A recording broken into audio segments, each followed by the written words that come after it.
앞장인 신명기 16장 18절부터 오늘 본문 마지막 절 17장 20절까지는 이스라엘의 지도자 그룹인 재판장과 왕이 언급되고, 이어서 다음 장인 18장에서는 제사장과 예언자가 차례로 언급이 됩니다. 오늘은 재판과 재판을 담당하는 레위인 제사장이 지켜야 할 율법과, 그리고 재판에 어찌 보면 가장 상위 법정인 왕에 관한 율법을 기록하고 있습니다. 이 내용을 통하여서 하나님은 어떤 분이신지, 그리고 우리에게 원하시는 것은 무엇인지를 함께 나누고자 합니다. 먼저 1절에서 하나님은 흠이나 상태가 좋지 않은 짐승은 제물로 내어놓지 말라 명령하십니다. 그 이유는 따로 설명하고 있지 않지만 다만 가증하다라고 하시는데요. 이는 제물을 드릴 때 드리는 자의 마음 자세에 대해 말씀하시는 것으로 여겨집니다.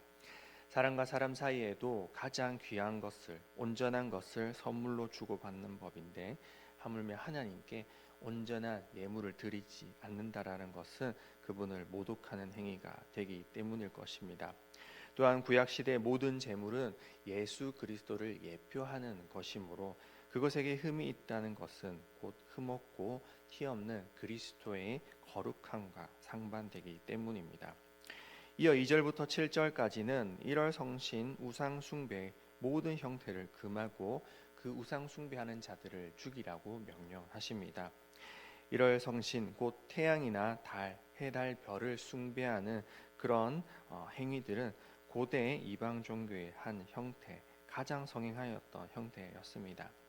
이스라엘 민족이 그 전에 살았던 이집트나 가나안 지역, 그리고 바벨론 같은 곳에는 이러한 해와 달과 별을 섬기는 신앙이 만연하였습니다.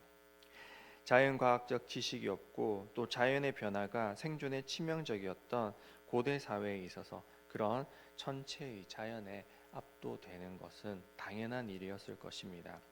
그러나 비록 인간의 눈에 신비롭고 거대하게 보이는 그 자연 만물도 결국은 하나님의 피조물에 불과한 것입니다. 하나님은 그러한 우상 숭배를 가증하다 말씀하시며 그러한 자들을 다 죽이라 명령하십니다. 우상 숭배를 한 이스라엘 백성은 그 당시 많은 사람이 모이는 공공 장소이자 거래가 이루어지고 재판이 이루어졌던 성문으로 끌어내어졌고, 그곳에서 돌로 내어치는 형벌을 받아야만 했습니다. 그러나 한 사람의 이야기만 듣고 심판하지는 않았고 두세 사람의 증언이 있은 후에야 이 일이 이루어졌습니다. 한 사람만의 증인이 그 증언을 택하지 않은 것은 혹시라도 있을 무고나 위증으로 인하여서 귀중한 생명이 억울하게 죽는 것을 막기 위한 조처였습니다. 우상숭배죄의 영향이 심각하였고 또한 그에 대한 처벌도 엄중한 만큼 그 죄의 유무에 대한 사실 판정 역시 철저해야 했습니다. 만일 증인이 잘못 증언하여 억울하게 희생당한 사실이 드러났을 경우에는 그 위증자도 희생당한 자가 받은 형벌을 그대로 받아야만 했고, 그가 먼저 돌로 친 후에 그 형벌을 진행하였기 때문에 증인 역시 자신의 목숨을 내어놓고 증언해야만 했습니다. 이제 8절부터 13절까지는 판결하기 어려운 재판에 관하여서 어떻게 처리해야 하는지 말씀하십니다.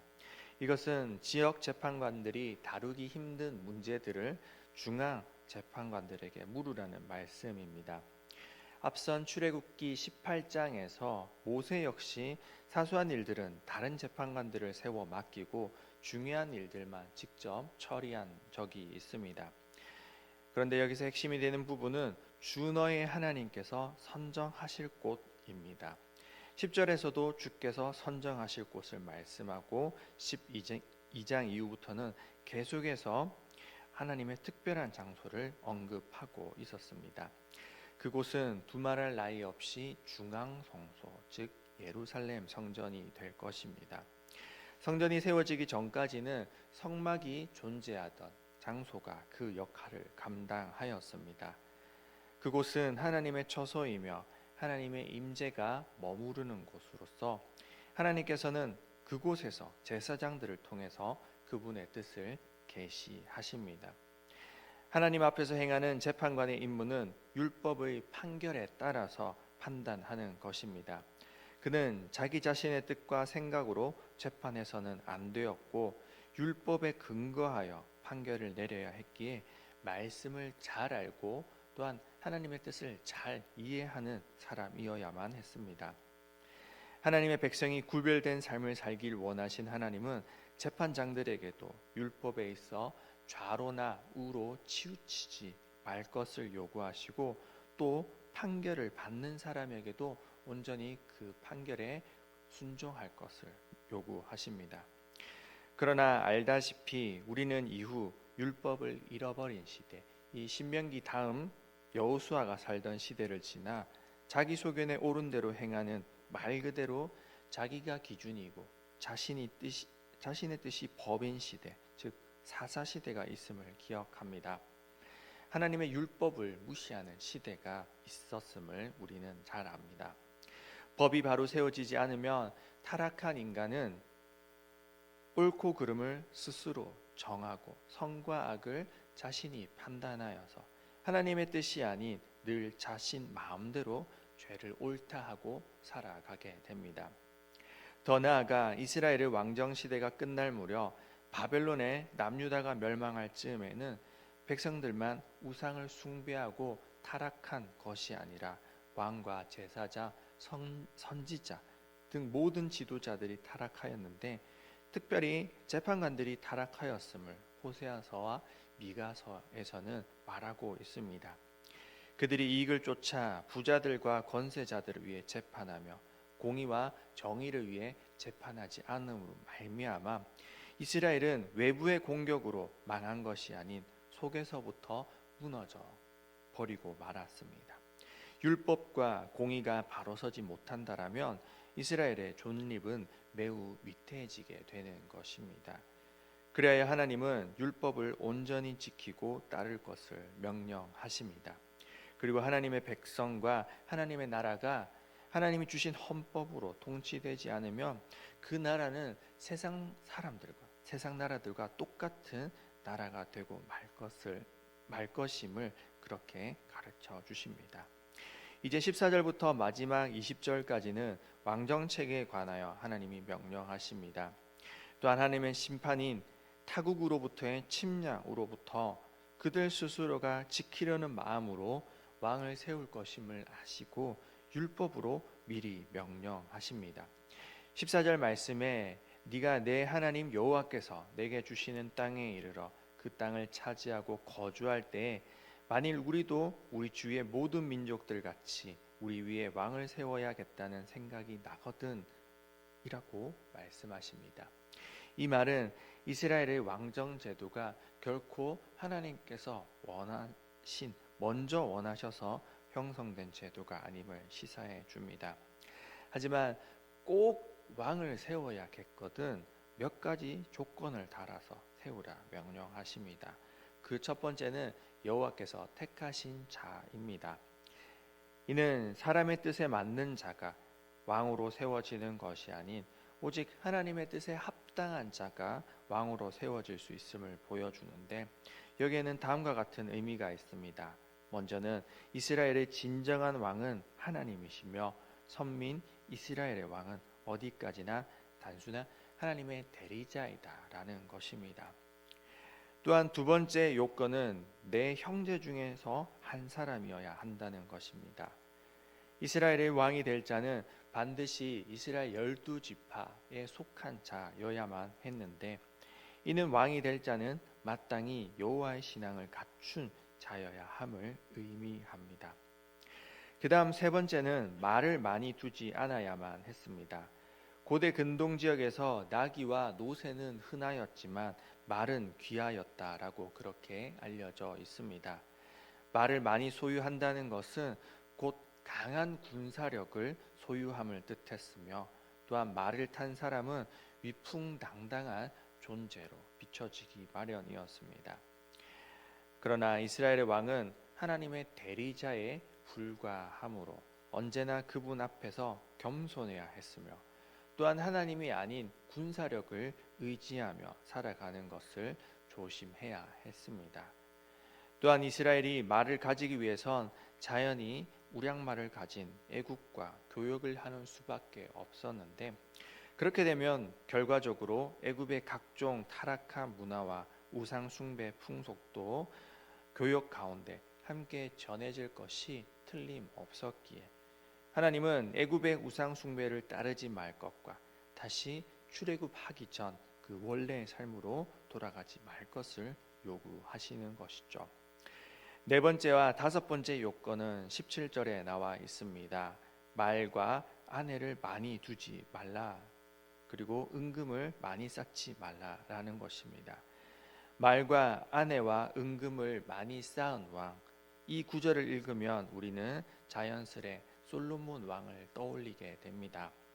그가 평생에 하나님을 잘 섬기며 지혜의 왕으로 이스라엘 백성을 재판하고 잘 다스렸지만, 그가 했던 실수는 바로 아내와 은금을 많이 쌓고 또한 말을 많이 가졌던 것입니다.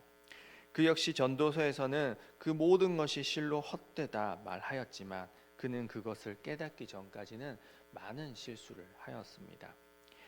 사실 솔로몬 치세 당시 통일 이스라엘 국가는 역사상 가장 큰 영토와 가장 큰 영향력을 그 주변 나라들에 끼치고 있었습니다. 솔로몬은 주변 국가와의 중개 무역과 교류를 통해서 막대한 부를 축적할 수 있었는데요. 그는 특별히 정략 결혼을 통하여서 주변 국가들과의 평화를 이루어 내었습니다. 이것은 하지만 그의 지혜였지 하나님의 뜻은 아니었습니다. 평화는 인간의 방법으로 이루어지는 것이 아닌 온전히 하나님의 뜻에 순종함으로 얻어지는 것입니다. 또한 근본적으로 하나님께서 세우신 결혼 제도는 그 일부 일처제는 왕에게 있어서도 예외가 없는 규정입니다. 이 모든 것을 솔로몬은 실패하였고 이후 이스라엘이 남북으로 분열되는 그 여지를 주고 말게 됩니다. 그리고 이것은 솔로몬뿐만 아니라 모든 이스라엘 왕들에게도 해당되는 그런 명령이었습니다. 이제 마지막 왕에 관한 조건이 18절부터 나오는데, 그것은 평생에 자신 옆에 성경을 두고 읽음으로 하나님의 뜻을 온전히 깨닫고 지켜 행하는 자라야 한다라는 것입니다.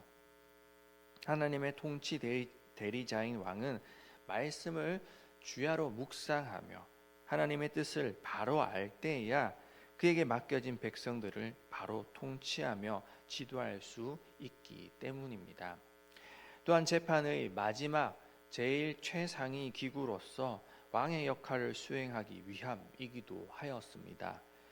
솔로몬 시대에 두 창기의 아이가 서로가 자신의 아이라고 주장하였을 때 누구의 아이인지 알지 못하여서 그 판결이 어려웠을 때 그 문제가 왕에게 보고되었고, 왕은 그것을 듣고 옳고 그름에 관한 판결을 내려야 했습니다.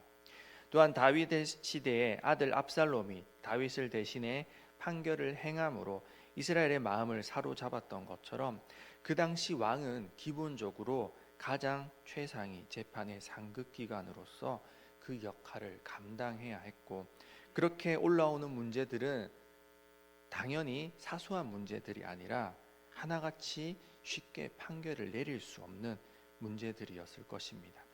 그렇기에 왕은 제사장이 보관하고 있는 율법서의 사본을 만들어 늘 그 말씀을 곁에 두고 읽으며 하나님의 지혜를 구해야 하는 것이었죠. 오늘 우리에게 주시는 말씀은 무엇이겠습니까? 하나님이 다스리시는 이스라엘은 온전히 하나님의 말씀인 율법을 토대로 세워지고 다스려지는 그런 나라입니다. 1월 성신에 대한 우상 숭배는 당연히 사라져야만 하고, 법적 다툼 역시 율법을 기준으로 옳고 그름이 판결되어졌습니다. 율법의 최상위 기구로서 왕은 온전히 하나님의 뜻을 잘 알아야만 하는 자였고, 하나님의 기준에 따라 그렇게 세워진 자가 나라를 다스려야 했습니다. 지금도 하나님의 나라는 하나님의 백성을 통하여서 이 땅 가운데 확장되어지고 우리를 통해 임하고 있습니다. 이 나라에 세워진 헌법도 따라야 하지만 하나님의 백성인 우리는 하나님의 뜻이 무엇인지를 깨달아 늘 삶 가운데 실천하며 살아야 할 것입니다. 그렇게 하기 위해서는 늘 말씀을 가까이 하며 묵상함으로 마치 이스라엘 왕이 그러하였던 것처럼 말씀을 기준으로 하루를 살아내고 하루를 돌이켜봐야 할 것입니다. 그러기 위해선 성경을 읽고 큐티하고 묵상하는 일이 우리의 삶의 습관이 되어야만 할 것입니다. 오늘도 그 일에 승리하는 저와 여러분의 삶이 되길 원합니다. 바쁘다 하여서 말씀을 등한시하며 사는 삶은 결국 자신의 판단으로 세상을 살아내게 만듭니다. 오늘 하루도 말씀을 읽고 말씀을 기준으로 선택의 순간순간마다 하나님의 뜻대로 행하며 선택하며 살아가는 그런 저와 여러분의 삶이 되길 간절히 바라고 소원합니다. 기도드리겠습니다. 하나님, 오늘 말씀을 통하여 하나님이 다스리시는 나라가 어떠해야 하는지 가르쳐 주시니 감사드립니다.